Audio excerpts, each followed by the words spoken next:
जेकॾहिं तव्हीं सिंधी आहियो ऐं मास्टर चंदर साहिब खे न सुञाणो त ही वीडियो तव्हांखे एंड ताईं ॾिसणु खपे। तव्हांखे पंहिंजे सिंधी विरासत ते फ़खुर महसूस थींदो।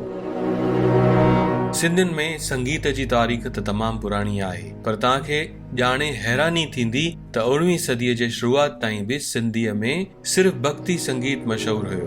सिंधी कलाम, गज़ल, गीत, इश्क ऐं प्यार जा गीत अगरि कंहिं मशहूरु कया त उहो हुयो मास्टर चंदर।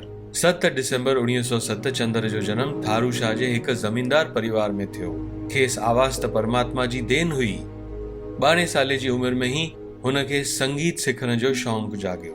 उन ज़माने में संगीत जे पेशे खे सुठी नज़र सां न ॾिठो वेंदो हुयो। संदसि चाचे चंदर खे हिमथायो ऐं कलकत्ते मां हारमोनियम घुराए ॾिनो। 14 सालनि जी उमिरि में मास्टर चंदर उस्ताद आशिक अली खां शास्त्रीय संगीत सिखण लॻो।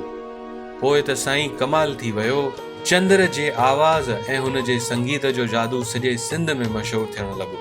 जॾहिं भगत कंवरराम साहिब चंदर खे पहिरियों दफ़ो ॿुधो त खेसि चयो, गुलरा तूं हिकु ॾींहुं चंड वांगुरु सॼी दुनिया में चिमकंदे। पोइ छा थियो इहो ॼाणण जे लाइ तव्हीं पार्ट 2 ज़रूरु ॾिसंदा, जेको तव्हांखे इंस्टाग्राम जे रेडियो सिंधी पेज ते मिली वेंदो। जय झूलेलाल।